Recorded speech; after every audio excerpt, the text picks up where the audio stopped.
আমরা 5 কোটির ওপর ম্যানগ্রোভ অলরেডি লাগিয়েছি, কিন্তু ভেটিভোর ঘাসটাও লাগানো উচিত, যাতে বিশেষ করে এই সমস্ত জলগুলো, অবশ্য এই যা জলের স্রোত, একে আটকানো খুব মুশকিল।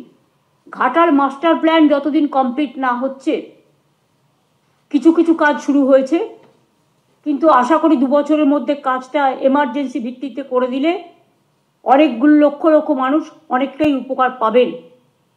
এছাড়াও আমরা 5.5 লক্ষ জল ধরো পুকুর কেটেছি, 500 চেক ড্যাম করে দিয়েছি, এবং লোয়ার দামোদর বেসিন যে প্রজেক্ট আমাদের, তাতেও ওয়ার্ল্ড ব্যাংকের, তাতেও আমরা প্রায় 2-2.5 কোটি টাকার প্রজেক্ট করেছি, যার ফলে কিছু সুইচ গেট, যার ফলে কিছু এলাকা উঁচু করা, এবং যার ফলে আরও কিছু কাজ করা হয়েছে, যাতে যে জলটা আরও বেশি করে হতে পারত সেটা অন্তত কিছুটা কমেছে।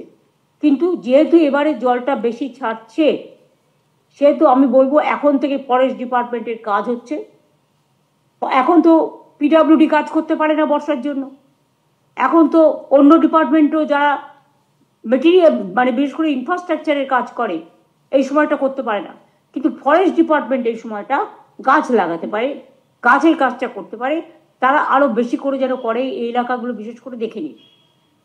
মেদিনীপুর ওয়েস্ট, বিশেষ করে ঘাটাল ব্লক, কেশপুর ব্লক, ওখানে ঘাটালের পাশেই চন্দ্রকোনা আছে, হুগলি এবং মিদনাপুর পশ্চিমের মাঝামাঝি, একদিকে খানাকুল, একদিকে গোঘাট, একদিকে জয়রামবাটি কামারপুকুর, অন্যদিকে চন্দ্রকোনা, ঘাটাল তার পাশে কেশপুর, মেদিনীপুর থেকে মেদিনীপুরের দিকে যেতে, প্লাস পাঁশকুড়া ইস্ট, ওটা মেদিনীপুর ইস্ট ডিস্ট্রিক্টে পড়ে, এবং মেদিনীপুর শহরের আশেপাশেও কিছু অংশ।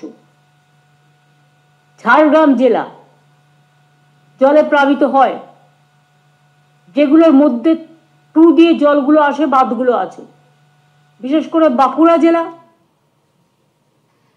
মেদিনীপুর ওয়েস্ট জেলা, মেদিনীপুর ইস্টের কিছুটা, Bankura maximum, Medinipur West maximum, Jhargram maximum, Howrah Uluberia sub division, এছাড়াও হুগলি, খানাকুল, গোঘাট, জয়রামবাটি, কামারপুকুর, এই অঞ্চলগুলো জলে ভেসে যায়।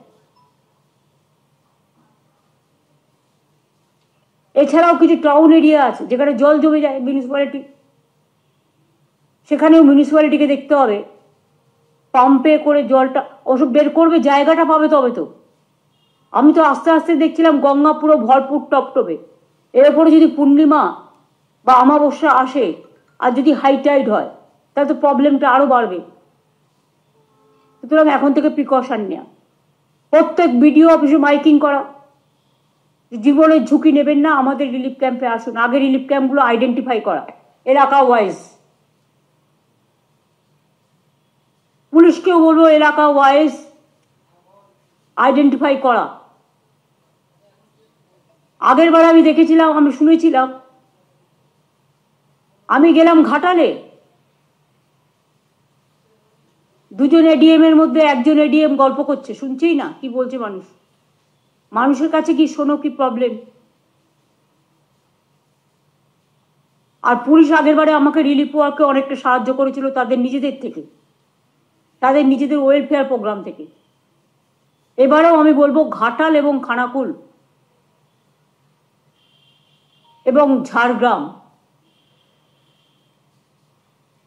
আর পাঁশকুড়ার যে জায়গাটা জল অনেক বেশি জমে, আমি যেটা আগের বার গিয়েছিলাম, এটা দেখে নিতে।